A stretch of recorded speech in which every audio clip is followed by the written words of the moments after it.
నమస్తే, welcome to our channel. Telangana రాష్ట్రంలో Jubilee hills వైపే అందరి దృష్టి ఉంది. మరి ఆ ప్రాంత ప్రజలు ఏమనుకుంటా ఉన్నారు? ఆ ప్రాంతంలో ఉన్నటువంటి ఓటర్లు అది ఎవరైతే ప్రచారానికి వస్తున్నటువంటి కాంగ్రెస్ నుండి కావచ్చు, బీఆర్ఎస్ బీజేపీ నుండి ఏం కోరుకుంటా ఉన్నారు? ఎట్లాంటి పరిస్థితి ఉండబోతా ఉంది? వీటన్నిటిపైన మాట్లాడే ప్రయత్నం చేద్దాం. మనతో పాటు సుగారా బేగం గారు, తెలంగాణ ఉద్యమకారిని, విఎన్జిఓ ప్రెసిడెంట్ గారు ఉన్నారు. ఒకసారి మాట్లాడదాం. అక్క నమస్తే. నమస్తే అమ్మా. నమస్తే అక్క, చెప్పండి అక్క, జూబ్లీ హిల్స్ ఎన్నికలు, మీరు కూడా ఓటర్ ఇక్కడ, అవును, ఎట్లాంటి పరిస్థితి ఉందాక? తెలంగాణ ఉద్యమకారులు అందరూ కూడా చాలా మంది అటు ఇటుగా సపోర్ట్ ఇస్తూ ఉంటారు. కొంతమంది బీఆర్ఎస్కి అయితే, కొంతమంది కాంగ్రెస్ సపోర్ట్ చేస్తూ ఉంటారు. జెన్యున్ గా ఆ ప్రాంతంలో ఉన్నటువంటి ఉద్యమకారులుగా మీరేం కోరుకుంటా ఉన్నారు? ఎవరు గెలిచే అవకాశం ఉంది? అంటే జూబ్లీ హిల్స్ వాసిగా, ఒక తెలంగాణ ఉద్యమకారినిగా, ఓట్ నీట్ గ్యారంటీ ఆర్గనైజేషన్ అధ్యక్షురాలుగా నేను తప్పకుండా కాంగ్రెస్ గెలవాలని చెప్పి కోరుకుంటున్నా. దానికి కారణం చెప్తా. ఎందుకంటే ఇప్పుడు కాంగ్రెస్ ప్రభుత్వం ఏర్పడి 2 ఏళ్ళు అయింది. ఈ 2 ఏళ్లలో కూడా కొంత అభివృద్ధి జరిగింది మాకు జూబ్లీ హిల్స్ లో. ఇప్పుడు మా దగ్గర రోడ్లు 45 లక్షల రూపాయల కాంట్రాక్ట్ తోటి రోడ్లు బాగు చేసిండ్రు. ఈ 2 ఏళ్లలో కొంత అభివృద్ధి జరుగుతా ఉంది మాకు జూబ్లీ హిల్స్ లో కాంగ్రెస్ వచ్చిన తర్వాత. అంతకుముందు పెద్దగా అభివృద్ధి ఏం లేదు మాకు. అదొక పాయింట్. అయితే రెండో విషయం ఏంటంటే, ఇప్పుడు కాంగ్రెస్ అభ్యర్థి అధికార పార్టీ అభ్యర్థి, అధికార పార్టీ కాంగ్రెస్ పార్టీ ఉంది, అధికార పార్టీ అభ్యర్థి కాంగ్రెస్ పార్టీ. కాబట్టి ఖచ్చితంగా అధికార పార్టీకి ఓటేస్తే మాకు మిగిలిన 3 సంవత్సరాలు కూడా మాకు అభివృద్ధికి దోహదపడతారు కదా వాళ్ళు, గెలిచిన అభ్యర్థి.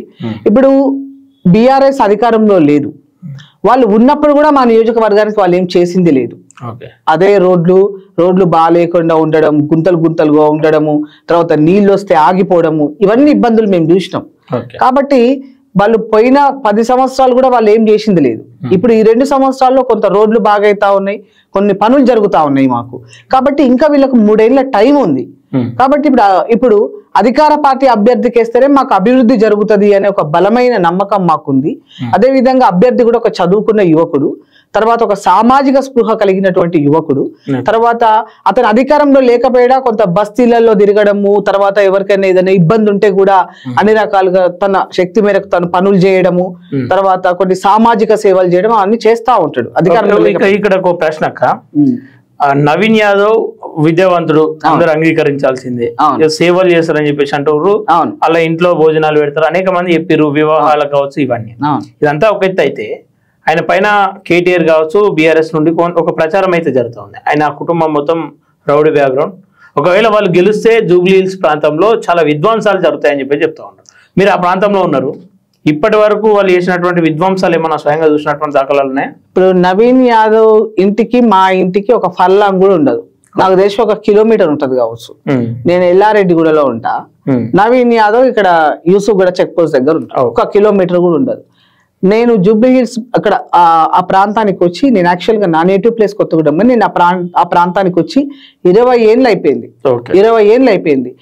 ఏ రోజు కూడా నవీన్ యాదవ్ చేసినటువంటి ఎవరినైనా కొట్టడం కానీ, లేకపోతే ఇంకో రకంగా ఏమైనా గొడవలు కానీ నేను వినలేదు యాక్చువల్ గా. సో కాబట్టి ఇప్పుడు ఈ బీఆర్ఎస్ ఏంటంటే, వాళ్ళు ఎప్పుడు కూడా మనుషులని ఏ రకంగా బట్టగాల్చి మీదేయాలనే దాంట్లో చాలా ముందుంటారు వాళ్ళు. అందులో చాలా వాళ్ళు శిక్షణ పొందున్నారు వాళ్ళు. ఎందుకంటే తెలంగాణ ఉద్యమాన్ని వాళ్ళ ఇంట్లో ఒక బలిదానం కాలే, వాళ్ళ ఇంట్లో ఒక త్యాగం కాలే, వాళ్ళ ఇంట్లో వాళ్ళు నష్టపోయింది ఏం లేదు. ఇంకా ఉద్యమంలో కూడా సంపాదించుకున్నారు వాళ్ళు, అధికారంలోకి వచ్చి సంపాదించుకున్నారు. కానీ తెలంగాణ మేం చేయబట్టే వచ్చిందని మాత్రం ప్రచారం చేసుకోవడంలో చాలా దిట్ట చెప్పాలంటే.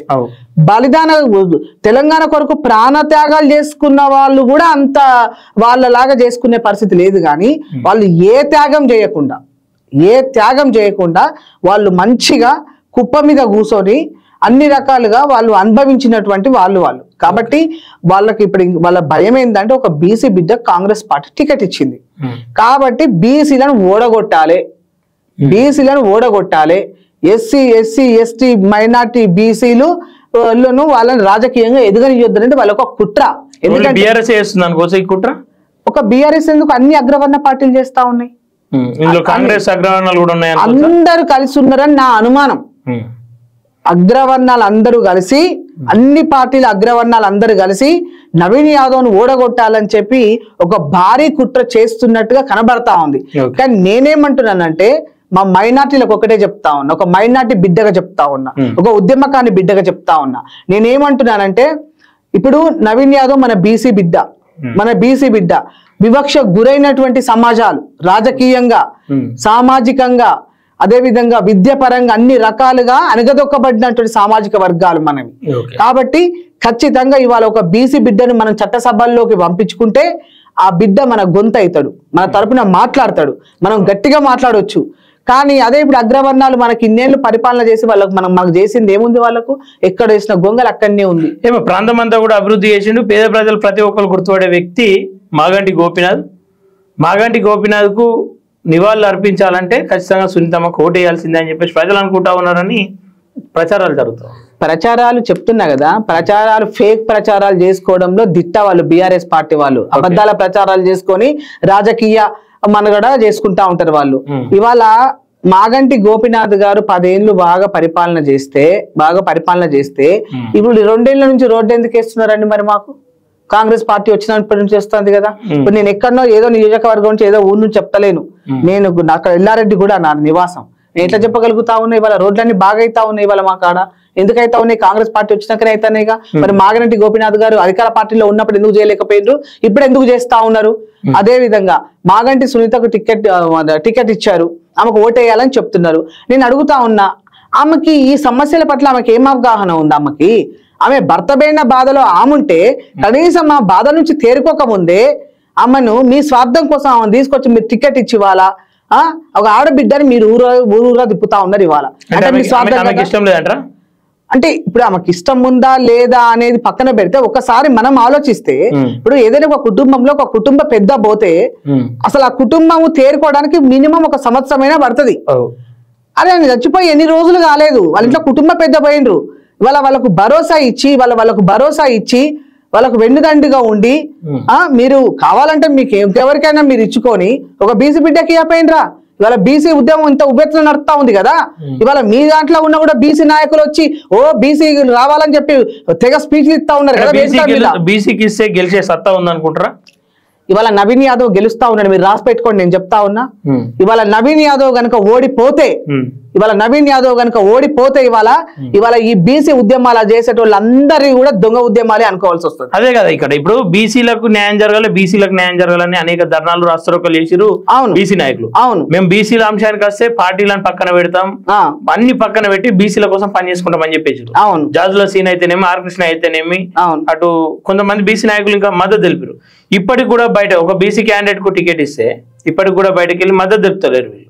దేని అంటే ఎట్లా చూసుకోవచ్చు ఈ బీసీ ఉద్యమాలన్నీ కూడా? అంటే ఇప్పుడు ఈ బీసీ ఉద్యమం అని చెప్పుకునే వాళ్ళు ఇక్కడ పరిస్థితి ఏంటంటే, వాళ్ళకు ఉద్యమం కావాలి, రాజకీయ పార్టీలు కావాలి. ఉద్యమం అందుకే నమ్మట్లేదు ప్రజలు. నమ్మకపోవడానికి గల కారణం ఏంటంటే వీళ్ళ ఉద్యమాలని రాజకీయ అజెండాలు కావాలి, ఆ పార్టీలు ఇచ్చే పదవులు కావాలి. కానీ ఒక బీసీ బిడ్డ నిలబడ్డాడు, మనం పోయి పనిచేద్దామంటే వాళ్ళు రారు, త్యాగం చెయ్యరు వాళ్ళు. కాకపోతే ఆ పేరు చెప్పి ఉద్యమాలు నడిపిస్తా ఉంటారు అంతే. ఇవాళ ఒక ఆడబిడ్డగా మీకు చెప్తా ఉన్నా, మొన్న బీసీ బంధిస్తే బ్రహ్మాండంగా జరిగింది, అందరూ దాంట్లో పార్టిసిపేట్ చేసిండ్రు. అదే విధంగా ఇవాళ ఇంత కీలకమైనటువంటి ఎన్నిక రాష్ట్రంలో జూబ్లీ హిల్స్ అంటే చాలా మంది డబ్బులు ఉన్న వాళ్ళు ఉంటారు, నిరుపేదలు ఉంటారు, బస్తీలు ఉంటాయి, బంగ్లాలు ఉంటాయి. అటువంటి దాంట్లో మన బిడ్డకి టికెట్ ఇచ్చిండ్రు. మన బిడ్డకు టికెట్ ఇచ్చినప్పుడు, మన బీసీ బిడ్డకు టికెట్ ఇచ్చినప్పుడు ఖచ్చితంగా బీసీలు గాని, అదేవిధంగా మైనార్టీలు గాని, ఎస్సీలు గాని, ఎస్టీలు గాని, మహిళలు గాని, అగ్రవర్ణ పేదలు గాని మీరందరూ వచ్చి నిజంగా మీరు ప్రజాస్వామ్యం కోరుకునే వాళ్ళైతే, అన్ని కులాలకు సమాన న్యాయం కావాలని కోరుకున్న వాళ్ళైతే ఇవాళ నవీన్ యాదవ్ కొరకు వచ్చి పనిచేయాలి, నవీన్ యాదవ్కు ఓటేయాలి. అంతేగాని మీరు ఇవాళ ఉద్యమం పేరుతోటేమో వచ్చి వేదికల మీద గంటలు భాషణలు ఇచ్చి మేము బీసీ ఉద్యమకాల్లో మాకు బీసీలకు రాజ్యాధికారం రావాలని చెప్పి ఇంత పొడుగు స్పీచ్లు ఇచ్చి తీరా టికెట్ ఇచ్చేటప్పటికి ఇవాళ జెండా వాళ్ళు కప్పుకొని మేము పార్టీలలో ఉన్నామని చెప్పి మీరు పక్కన పోతే మిమ్మల్ని ప్రజలు ఎట్లా నమ్మాలని చెప్పి కూడా ఈ బీసీ ఉద్యమకాలు అనే వాళ్ళని నేను ఇవాళ ప్రశ్నిస్తున్నా. కాలోజీ టీవీ సాక్షిగా నేను ప్రశ్నిస్తున్నా ఇవాళ. కాబట్టి నవీన్ యాదవ్ ఓడిపోవడానికి వీలు లేదు. నవీన్ యాదవ్ కు మైనార్టీలకు కూడా ఇవాళ మైనార్టీలను కూడా కన్ఫ్యూజ్ చేస్తా ఉన్నాడు కేటీఆర్. నేను అడుగుతా ఉన్నా, నువ్వు మైనార్టీలకు ఏం చేసినావు చెప్పు? నువ్వు కానీ మీ తండ్రి కానీ ఏం చేసిండు చెప్పండి? మీరు ఫామ్ హౌస్ లో కూర్చొని పరిపాలన చేసిండ్రు. మీ తండ్రి ఇప్పుడు ఎమ్మెల్యే గెలిచి ఒక్కసారి అసెంబ్లీకి వచ్చింది ఆ కేటీఆర్, ఆ సీట్ ఇంకెవరికైనా ఇస్తే వాళ్ళు తిరిగేటోళ్ళు కదా దానికోసం. మీరు ఫామ్ హౌస్లలో కూర్చొని మీరు పరిపాలన చేస్తారు. మీరు రాజులు, మీరు చక్రవర్తులు. ఇది ప్రజాస్వామ్యం. ప్రజాస్వామ్యంలో రాజులు చక్రవర్తులు కుదరదు. అందుకే ప్రజలు ఓడగొట్టిండ్రు. నువ్వు మీ నాన్నని ఫామ్ హౌస్ లో కూర్చుండబెట్టి నువ్వు అందరినీ ఈ పార్టీని ఆ పార్టీని వాళ్ళని తిట్టుకుంటా మా బీసీ బిడ్డని పట్టుకొని నువ్వు రౌడీ అంటా ఉన్నావు. ఇవాళ నీ పార్టీల రౌడీల పేర్లు మేము చెప్పాలా? మీరు 10 ఏళ్ళు ఎంత రౌడీయిజం చేసిందో చెప్పాలా? ఇవాళ మీరు అక్కడ సిరిసిల్లలో మీ నియోజకవర్గంలో నువ్వు ఏ రకంగా మా బీసీ ఎస్సీ ఎస్టీ బిడ్డలను నువ్వు గొట్టిపించినావు నీకు గుర్తు లేదా? నువ్వు మర్చిపోయినావా? ఇవాళ నువ్వు నవీన్ యాదవ్ నువ్వు ఇవాళ రౌడీ అని మాట్లాడతావా? నువ్వు అంటే ఒక బీసీ బిడ్డ ఒక టికెట్ ఇస్తే ఆ బీసీ బిడ్డ గెలిచి ఎక్కడ వీళ్ళు చట్టసభల్లోకి పోయి వీళ్ళ నాయకత్వం అభివృద్ధి అయ్యి వీళ్ళ నాయకులుగా వీళ్ళు ఎమర్జీ అయితే మేము ఎక్కడ మూలపడతాను కుట్రలు చేసుకొని ఇవాళ నువ్వు ఇవాళ ఒక నాన్ లోకల్ అన్నట్టే కదా. మాగంటి సునీత ఎక్కడ ఆమె మన జూబ్లీ హిల్స్ వాసినా? జూబ్లీ హిల్స్ లో ఉంటాందా ఆమె? కానీ వాళ్ళు యాక్చువల్ గా వాళ్ళు నాన్ లోకల్ అన్నట్టే కదా వాళ్ళు. కాబట్టి నువ్వు నాన్ లోకల్ అభ్యర్థిని నువ్వు ఏ రకంగా బురద చల్లాలా అని చెప్పి నువ్వు రౌడీ అని మాట్లాడతావా? నువ్వు కేటీఆర్ నీకంటే రౌడీలు ఉన్నారా అని నేను అడుగుతా ఉన్నా. అధికారం నీ చేతిలో పెట్టుకుని ఏ రకంగా నువ్వు రౌడీజం చేసినావు? ఏ రకంగా చేసినావు? మా ఉద్యమకారులు ఎంత సఫర్ అయిండ్రు మీ పరిపాలనలో. మీ ఒక భూస్వాముల పాలన చేసిండ్రు. 10 ఏళ్ళు రియల్ ఎస్టేట్ వ్యాపారం చేసిండ్రు. ఆస్తులు సంపాదించుకున్నారు, భూములు సంపాదించుకున్నారు, ఇతర దేశాల్లో పెట్టుబడులు పెట్టుకున్నారు. ఇవన్నీ మాటలు చెప్తా ఉన్నారు కానీ ప్రభుత్వం వచ్చి దాదాపు 22 నెలలు అయిపోతా ఉంది. అవును, ఎందుకని చెప్పేసి వాళ్ళ మీద యాక్షన్ తీసుకుంటలేదు? పేపర్ స్టేట్మెంట్లు ఇచ్చింది, డబుల్ బెడ్రూమ్ కట్టిస్తున్న వాళ్ళకు జైల్లో అని చెప్పేసి చెప్పింది.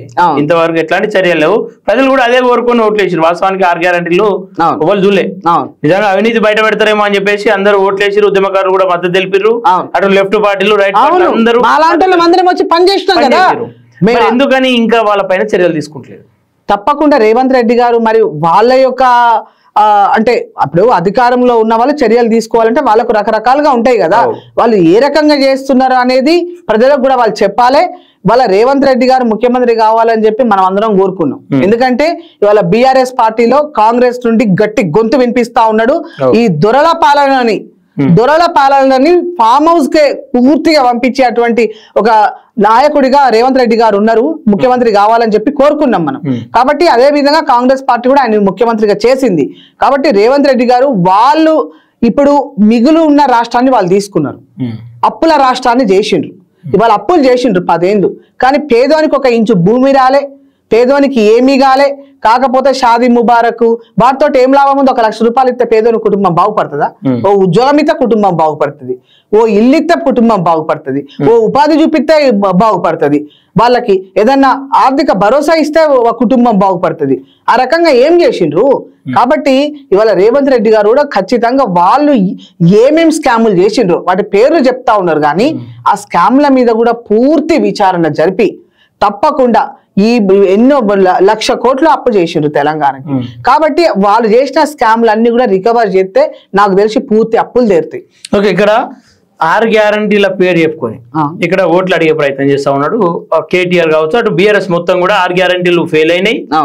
సో మీరు ఖచ్చితంగా బీఆర్ఎస్ ను గెలిపించుకోవాలి, కాంగ్రెస్ కు బుద్ధి చెప్పాలని చెప్పి చెప్తా ఉన్నాడు. అవును, ప్రజలు కూడా కొంతవరకు ఆలోచిస్తారు. 6 గ్యారెంటీలో కొన్ని ఇస్తా అన్నాడు, కొన్ని ఇవ్వలేడు. ఉద్యమకారులకు పేర్లు చెప్పిండు, ఆ ఊసే లేదు అని చెప్పి చెప్తా ఉన్నాడు. మా ప్రభుత్వం ఉన్నప్పుడు ఉద్యమకారులను కంటికి రెప్పలా చూసుకున్నాం, మా ప్రభుత్వం ఉన్నప్పుడు పేద ప్రజలను కంటికి రెప్పలా చూసుకున్నాం, రైతులను కంటికి రెప్పలా చూసుకున్నాము. మేము ఇచ్చిన హామీ ఒక్కటి కూడా తూచా తప్పకుండా చేసామని చెప్పేసి కేటీఆర్ చెప్తా ఉన్నాడు. కేటీఆర్ అంటే అబద్ధాల పుట్ట. నువ్వు ఉద్యమకారులను కంటికి రెప్పలాగా చూసుకుంటే మరి నేనెందుకు ఇంకా రోడ్డు మీద ఉన్నా? ఓకే, నేనేంది నేను ఉద్యమకారిని కాదా? మీ చెల్లె నువ్వు మీ నాన్న మీరే ఉద్యమాలు చేసిండ్రా? మేము కాళ్ళకు చక్రాలు కట్టుకొని మేము తిరగలే. రాష్ట్రం అంతా కొండ లక్ష్మణ్ బాపూజీ తోటి, ప్రొఫెసర్ కేశవరావు జాదవ్ సార్ తోటి. ప్రొఫెసర్ కేశవరావు జాదవ్ సార్ తెలుసా కేటీఆర్ గారు? మీకు తెలుసా ప్రొఫెసర్ కేశవరావు జాదవ్ సార్ అంటే ఎవరో మీకు తెలుసా? ఆయన పేరు చెప్పిండ్రా? నువ్వు గాని మీ తండ్రి గారు గాని మీ పార్టీ నాయకులు గాని ఆయనతో పాటు పనిచేసినటువంటి పార్టీ నాయకులు మీ పార్టీలో ఉండే కదా. ప్రొఫెసర్ కేశవరావు జాదవ్ సార్ కోసం ఇప్పుడు పేరు తీసినావా? మీరు మాట్లాడిండ్రా? మీరు ఉద్యమకారుల మీరు ఉద్యమకారులు అనేటోళ్ళకి ప్రొఫెసర్ కేశవరావు జాదవ్ సార్ చరిత్ర తెలియలేదంటే వాళ్ళకి అసలు తెలంగాణ చరిత్ర తెలియనట్టు. అటువంటి వ్యక్తితోటి ఉద్యమాలు చేసినటువంటి నేపథ్యం ఉన్న వాళ్ళం మేము. కాబట్టి ఇవాళ 2 ఏళ్ళు 6 గ్యారంటీలు 2 ఏళ్లలో చేయలేదు అంటే అసలు నువ్వు ఇచ్చిన గ్యారంటీలు 10 ఏళ్ళలో చేయలేవు. మరి నువ్వు చెప్పినావు దళిత ముఖ్యమంత్రి అంటివి, దళితులకు 3 ఎకరాల భూమి అంటివి, ముస్లింలకు 12% రిజర్వేషన్లు నా పార్టీలో అమలు చేస్తా అంటివి.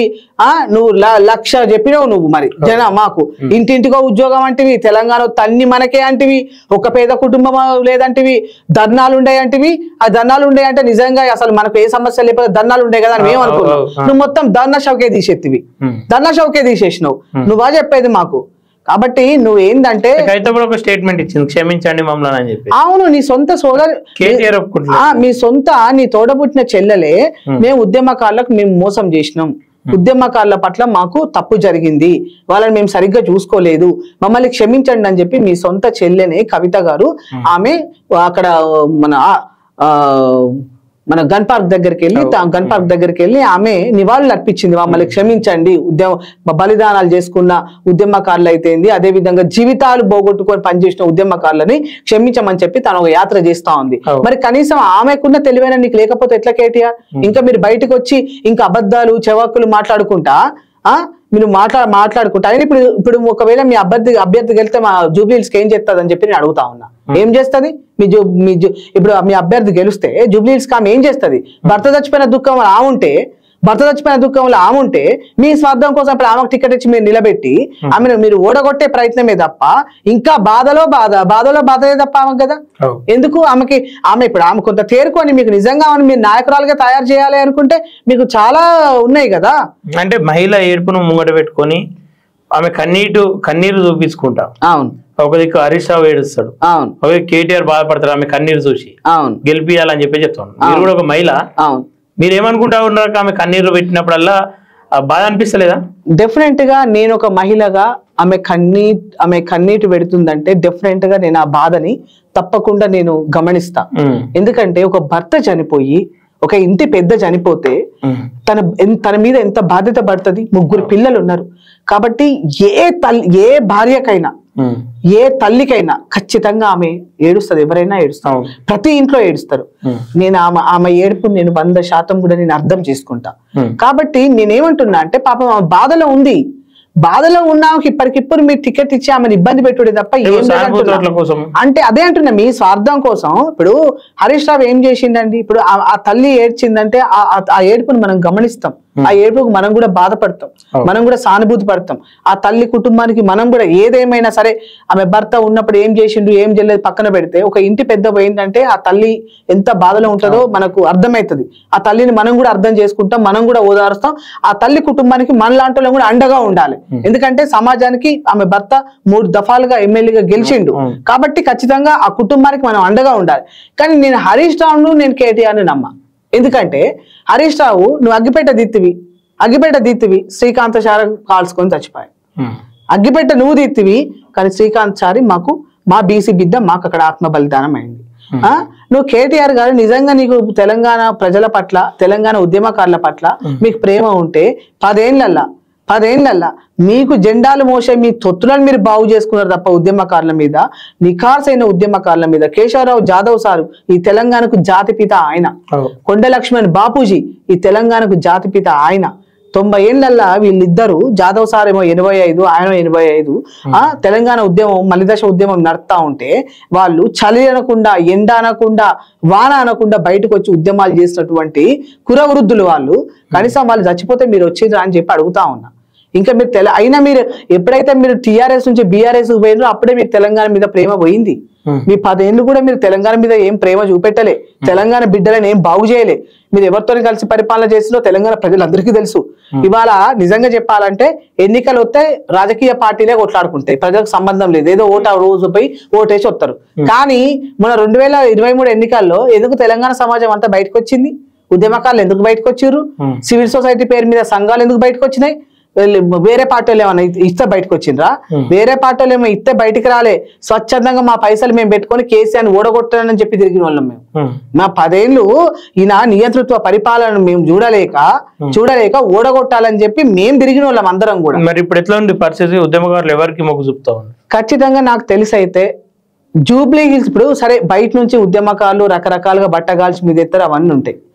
జూబ్లీ హిల్స్ ఉద్యమకారిని అక్కడ స్థానికురాలుగా ఓటరుగా ఉద్యమకారినిగా నవీన్ యాదవ్ అనే సోదరుడు, నవీన్ యాదవ్ బీసీ బిడ్డ, తర్వాత స్థానికుడు అక్కడ బుట్టి పెరిగిన బిడ్డ, అక్కడ బస్తీలు తెలుసు, అక్కడి బాధలు తెలుసు. కాబట్టి స్థానికుడు, చదువుకున్నోడు, యువకుడు, రాజకీయ భవిష్యత్తు ఉన్నోడు, ఒక బీసీ బిడ్డ, ఈ హైదరాబాద్ జంట నగరాలలో మంచి నాయకత్వాన్ని బీసీ ఎస్సీ ఎస్టీ మైనార్టీల నుంచి తీసుకొచ్చే ఒక యువకుడు. కాబట్టి ఖచ్చితంగా నవీన్ యాదవే గెలుస్తాడని చెప్పి నేను పూర్తిగా నమ్ముతా ఉన్నా. అదే విధంగా మీరు అదే ప్రాంతంలో ఉంటారు, అవును, స్థానికులు కూడా మాట్లాడుతూ ఉంటారు. అదే అంటున్నారు స్థానికులు ఏమంటున్నారంటే ఇప్పుడు ఇంకా 3 ఏళ్ళు ఉంది కదా, వీళ్ళు వచ్చి 2 ఏళ్ళే అయింది. ఇప్పుడు 10 ఏళ్ళు కేసీఆర్ గారు ప్రభుత్వం మనకేం అద్భుతాలు చేయలేదు. ఈ 2 ఏళ్లలో ఏదో ఇప్పుడు ఫ్రీ బస్ ఇచ్చిండ్రు మహిళలకు. జర వాళ్ళు బస్ ఎక్కి ఎటు పడితే అటు పోతున్నారు, వాళ్ళకి ఏం పని ఉంటే ఆ పనుల కోసం డబ్బులు లేకుండా వాళ్ళు పోతున్నారు. మహిళలు 500 సిలిండర్ కి ఇచ్చిండ్రు. వాళ్ళు ఇచ్చిన 6 పథకాల్లో కొన్ని ఇంప్లిమెంట్ అయినా, ఇంకా కొన్ని కాలేదు. ఇంకా 3 ఏళ్ల టైం ఉంది. ఈ 3 ఏళ్లలో కూడా వాళ్ళు చేయకపోతే ఖచ్చితంగా వాళ్ళని కూడా ప్రశ్నించుడే ఉంటది. మాకు తెలంగాణ 100 రోజులనే చేస్తామని చెప్పేసి హామీ ఇచ్చిన రేవంత్ రెడ్డి 2 ఏళ్ళు అయితే ఉంది, ఇంకా ఎందుకు చేస్తలేడు అనేది ప్రశ్న. డెఫినెట్ గా ఇక్కడ 100 రోజులలో చేస్తారు అని చెప్తే వాళ్ళు ఏమనుకున్నారంటే ప్రభుత్వంలోకి వచ్చేదాకా తెలియదు వీళ్ళు ఎంత ప్రభుత్వాన్ని డొల్లా చేసి పెట్టిండ్రని వాళ్ళకు. ఎందుకంటే వాళ్ళ ఆస్తులు విపరీతంగా పెరిగిపోయినాయి. 2001 నుంచి వాళ్ళ ఆస్తులు చూస్తే ఇవాళ మొత్తం తెలంగాణ అంతా ఈ కుటుంబం దగ్గరే ఉందా అన్నట్టు ఉంది. అవునా? వాళ్ళ ఆస్తులు విపరీతంగా పెరిగిపోయినాయి. వాళ్ళ దగ్గర కాంట్రాక్టులు చేసే ఆస్తులు పెరిగిపోయినాయి. తర్వాత వాళ్ళ దగ్గర చేసే వ్యాపారస్తుల ఆస్తులు పెరిగిపోయినాయి. వాళ్ళ అనుచరుల ఆస్తులు పెరిగిపోయినాయి. వాళ్ళ ఎమ్మెల్యేలు, ఎంపీలు, అదే విధంగా వాళ్ళ దగ్గర చేసే అనుచరులు వాళ్ళ ఆస్తులు పెరిగిపోయినాయి. వాళ్ళ ఫామ్ హౌస్లు పెరిగిపోయినాయి. వాళ్ళ భూములు పెరిగిపోయినాయి. వాళ్ళు భూముల రేట్లు పెంచుకున్నారు. కానీ తీరా ఇటు తెలంగాణ సమాజం, సామాన్య ప్రజలు, పేద ప్రజలు, ఉద్యమకారులు, తెలంగాణ కొరకు జీవితాలు అంకితం చేసిన వాళ్ళకి చూస్తే ఆస్తులు కాదు కదా, కనీసం ఆరోగ్యం కోసం హాస్పిటల్కు పోతే కనీసం పైసలు పెట్టి బాగు చేయించుకోలేనటువంటి పరిస్థితుల్లో ఇవాళ తెలంగాణ ఉద్యమకారులు ఉన్నటువంటి పరిస్థితి మనం చూస్తా ఉన్నాం. ఓకే, ఫైనల్ గా ఎవరి వైపు ఓటైపోతా ఉన్నారంటే ఏం చెప్తారు? మళ్ళీ నేను చివరిగా చెప్తా ఉన్నా, మనకు ఇంకా 3 ఏళ్ళు ఉంది కాంగ్రెస్ పార్టీ. కాంగ్రెస్కే నేను కాంగ్రెస్ కి అని అట్లా చెప్తలేను. నేనేమంటానంటే నేను ఎవరికి వేస్తా, ఏం వేస్తా, నేను వేసేటప్పుడు నేను వేస్తా. కానీ నా ఉద్దేశం ఏంటంటే ఒక ఉద్యమకారునిగా తెలంగాణ రావాలి, మా పాలన మాకు కావాలి, మా నీళ్లు మాకు కావాలి, మా నిధులు మాకు కావాలి, మా ఆత్మగౌరవంతో కూడినటువంటి పరిపాలన కావాలని కోరుకున్నటువంటి ఉద్యమకారుని నేను. కాబట్టి నేనేమనుకుంటున్నా అంటే ఖచ్చితంగా ఒక 3 ఏళ్ళు ఇంకా కాంగ్రెస్ ప్రభుత్వానికి సమయం ఉన్నది. 10 ఏళ్ళు చేయండి, 2 ఏళ్ళ చేస్తలేరని చెప్పి వీళ్ళు ఇటువంటి డగులు మాజీ మాటలు చెప్పుకుంటే తిరుగుడు ఇది సబబు కాదు కేటీఆర్ గారు మీకు. కాబట్టి ఖచ్చితంగా ఇవాళ మనకు అభివృద్ధి కావాలి అంటే మనం అధికార పార్టీకే ఓటేస్తే మనకు పనులు జరుగుతాయి. ఇప్పుడు ఆల్రెడీ అధికారంలోకి వచ్చిన తర్వాత 2 ఏళ్ల నుంచి జూబ్లీ హిల్స్ రోడ్లన్నీ కూడా బాగైతా ఉన్నాయి. కాబట్టి ఇంకా అరే పాపం మహిళ దుఃఖంతో ఉన్నది అన్న సానుభూతి ఆమె సైడ్ పోయి ఆమె గెలిచే అవకాశాలు ఏం లేవంటారా? డెఫినెట్ గా ఇప్పుడు మా ప్రజలు ఏం ఆలోచిస్తారంటే ఖచ్చితంగా మాగంటి సునీత గారి మీద ఒక మహిళగా, ఒక ఉద్యమకారినిగా, ఒక సామాజిక కార్యకర్తగా నాకు కూడా 100% సానుభూతి ఉంది. కాబట్టి ముందు ఒక ఉద్యమకారినిగా ఆ కుటుంబానికి అవసరమైతే నేను కూడా అండగా ఉంటా. ఆ కుటుంబాన్ని కొంత బలోపేతం చేయాలి మానసికంగా. ఎందుకంటే భర్త చనిపోయిండు, ఇంటి పెద్ద చనిపోయిండు, 3 పిల్లలు ఉన్నారు, వాళ్ళ భవిష్యత్తు ఉంటది, ఇవన్నీ ఉంటాయి. కాబట్టి ఆ రకంగా సానుభూతి ఉండి ఆ ఒక్క కుటుంబానికి అండగా ఉండడం వేరు, ఒక నియోజకవర్గాన్ని మొత్తం అభివృద్ధి చేసుకోవడం వేరు.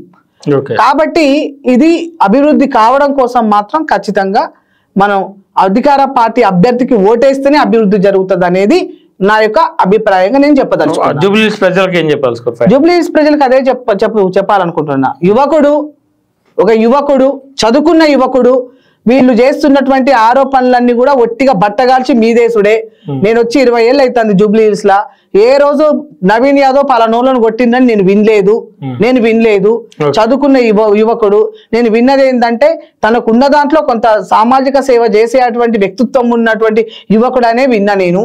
కాబట్టి ఖచ్చితంగా మంచి వ్యక్తే కాబట్టి, మంచి అభ్యర్థే కాబట్టి, సామాజిక స్పృహతో ఉన్నాడు కాబట్టి ఖచ్చితంగా నేను అధికారంలో ఉన్న అభ్యర్థికి ఓటు వేసి మన నియోజకవర్గాన్ని అభివృద్ధి చేసుకుందామని నేను జూబ్లీ హిల్స్ నియోజకవర్గ ప్రజలకు అభ్యర్థిని చూస్తుర్రా, పార్టీని చూస్తుర్రా, ఏదైతే బీసీ అని చెప్పి చెప్తా ఉన్నారో బీసీని చూస్తుర్రా? ఇవాళ పార్టీని కూడా చూస్తా ఉన్నాం. ఎందుకంటే ఇవాళ కాంగ్రెస్ పార్టీ వచ్చిన తర్వాత జనగణన చేసింది రాష్ట్రానికి. 2014లో కేసీఆర్ గారు జనగణన చేసి మరి ఎవరికి ఏమున్నాయి అనేది ఇప్పటిదాకా చెప్పలే. 2014లో చేసి ఎవరికి ఏమున్నాయి చెప్పలే. కానీ కాంగ్రెస్ పార్టీ చెప్పింది. కాంగ్రెస్ పార్టీ ఎవరికి ఏమున్నాయి అనేది, ఎవరు ఎంత శాతం ఉన్నారు అనేది చెప్పింది కాంగ్రెస్ పార్టీ. దాంట్లో భాగంగానే 42% కోసం వాళ్ళు అసెంబ్లీలో జీవో తీసుకురావడం జరిగింది. సరే, అది 9వ షెడ్యూల్లో, రాజ్యాంగం 9వ షెడ్యూల్లో సవరణ చేయాలి కాబట్టి అది ఇప్పుడు దాని మీద పోరాటం నడుస్తా ఉంది. కాబట్టి ఇంత బీసీల ఒక 60%, 50% ఉన్నటువంటి ప్రజల ఉద్యమం ఉధృతంగా ఉన్నప్పుడు ఈ మిగిలిన పార్టీలు, ప్రధాన పార్టీలు కూడా బీసీ అభ్యర్థికి ఇవ్వాలి కదా. అంటే బీసీల ఉద్యమం అంటే వీళ్ళకి లెక్కలేదా? బీసీలు అంటే వీళ్ళకి లెక్కలేదా? అంటే బీసీలు అంటే మీకు ఓట్లేసే మిషన్లు అనుకుంటారా మీరు? బీసీలు అంటే ఏంది? మెజార్టీ మేము ఇవాళ మెజార్టీ అండి. వాళ్ళ మెజార్టీ ప్రజలను మీరు మీ రాజకీయ అధికారంతో తొక్కాలనుకుంటే ఎట్లా? కాబట్టి కాంగ్రెస్ పార్టీ ఆ సామాజిక కోణంలో ఆలోచించి బీసీ ఉద్యమం ఉధృతంగా ఉంది కాబట్టి బీసీ బిడ్డకి ఇద్దామని ఇచ్చిండ్రు వాళ్ళు. కాబట్టి పార్టీకి మద్దతు పలుకుతా, అభ్యర్థికి మద్దతు పలుకుతా. అభ్యర్థి కూడా మా బీసీ బిడ్డ, చదువుకున్న యువకుడు, మంచి యువకుడు, సామాజిక స్పృహ కలిగినటువంటి యువకుడు. కాబట్టి ఖచ్చితంగా నేను అభ్యర్థికి కూడా నేను మద్దతు పలుకుతా. ఇది రౌడీ అని చెప్తున్నారు కదా నవీన్ యాదవ్. రౌడీ అయితే ఇప్పుడు వాళ్ళ పార్టీలో ఉన్నటువంటి సీనియర్ నాయకులు తలసాని శ్రీనివాస్ యాదవ్ గారు ఉన్నారు. వారి సొంత అన్న కుమార్తెని నవీన్ యాదవ్ గారి సతీమణి. మరి శ్రీనివాస్ యాదవ్ గారికి, వాళ్ళ అన్నగారికి తెలియదా నవీన్ యాదవ్ రౌడీ అని? ఇప్పుడు మన ఇళ్లలో అయితే, ఇప్పుడు మనమే అనుకుందాం, ఇప్పుడు మన ఇళ్లలో అయితే రౌడీకి మన పిల్లని ఇస్తామా? మరి శ్రీనివాస్ యాదవ్ గారు వాళ్ళ సొంత అన్న కూతుర్ని మన నవీన్ యాదవ్కి ఎట్లా ఇచ్చిండ్రు? అంటే ఇక్కడ మీరు ఎవరిని కించపరుస్తున్నారు? అంటే ఇక్కడ నవీన్ యాదవ్ గారి వాళ్ళ సతీమణ్ణి కూడా మీరు అన్నట్టే కదా. అంటే నీ భర్త రౌడీ అని చెప్పి ఆ అమ్మాయిని కించపరుస్తున్నారా? ఆమె ఒక మహిళ కాదా? ఇక్కడ ఒక మహిళకి భర్త చనిపోయింది అని చెప్పి తీసుకొని వచ్చి మీరు ఆమె కదే పాపం నిజంగా తను బాధపడతా ఉంది, మాకు కూడా బాధ అనిపిస్తా ఉంది. అదొక వైపు అయితే, మీరు ఒక అమ్మాయి భర్తను పట్టుకొని, ఒక మహిళ భర్తను పట్టుకొని, ఒక సామాజిక స్పృహ కలిగినటువంటి ఒక యువకుడిని పట్టుకొని మీరు ఎట్లా రౌడీ అని చెప్తారు? మరి తలసాని శ్రీనివాస్ యాదవ్ తెలియదా? ఆయన రౌడీ అయితే వాళ్ళ అన్న బిడ్డను ఎట్లా ఇచ్చుకుంటారు అక్కడ ఆయన? కాబట్టి ఇటువంటి ఆరోపణలు చేసి శాతగాక మీరు ఏం చేసిండ్రో చెప్పుకోలేక ఇప్పుడు ఇచ్చిన బీసీ అభ్యర్థిని ఓడగొట్టాలని చెప్పి ఇటువంటి బట్టగాల్చి మీదేసే అబద్ధాలు ఏవైతే ఉన్నాయో ప్రజలు రేపు ఖచ్చితంగా 11వ తారీఖు మీకు తిప్పి కొడతారని చెప్పి నేను పూర్తిగా నమ్ముతా ఉన్నా. థ్యాంక్ యూ తమ్ముడు. ఓకే, చూస్తారు కదా, ఏదైతే జూబ్లీ హిల్స్ ఎన్నికల్లో ఖచ్చితంగా బీసీ వాదం బలపడాలంటే ఖచ్చితంగా నవీన్ యాదవ్ గెలవాలి. బీసీలంతా కూడా స్పీచ్లు ఇవ్వడం కాదు, ఖచ్చితంగా ఈ సమయంలో అందరూ కలిసికట్టుగా మన సత్తాను దాటాల్సిన అవసరం ఖచ్చితంగా ఉందని అక్కడైతే క్లియర్గా చెప్తా ఉంది. ఆ ప్రాంతంలో కూడా అనేక సంవత్సరాలుగా ఉంటున్నా ఆ ప్రాంతంలో ఆయన వల్ల అయితే ఎట్లాంటి రౌడీజం నేను ఇప్పటివరకు చూడలేనని చెప్పి చెప్తా ఉంది. ఎవరైతే ఒక వ్యక్తిని క్యారెక్టర్ను దెబ్బతీసే ప్రయత్నం చేస్తారో ఇట్లాంటి క్యారెక్టర్ దెబ్బతీసే ప్రయత్నాలు బంద్ చేసుకొని వాస్తవానికి ఎవరి ప్రచారం వాళ్ళు చేసుకుంటే బాగుంటుంది. అలాగే ఉద్యమకారుడిగా కావచ్చు, అటు తెలంగాణ బాగుపడినటువంటి వ్యక్తులంతా కూడా ఖచ్చితంగా కాంగ్రెస్ వైపు ఉంటా ఉన్నారని చెప్పి చెప్తా ఉన్నారు. ఏదేమైనప్పటికీ 11 నాడు ఎన్నికలు ఉన్నాయి, 14 నాడు రిజల్ట్ రాబోతా ఉంది. ఎవరైతే గెలవబోతా ఉన్నారో వాళ్ళు ఎవరైనా సరే ఆ ప్రాంతపు డెవలప్మెంట్కు సహకరించాలని చెప్పేసి మేము కోరుకుంటా ఉన్నాం, ఆ ప్రాంత ప్రజలు కూడా కోరుకుంటా ఉన్నారు. చూస్తున్నానండి మన ఛానల్. Thank you everyone.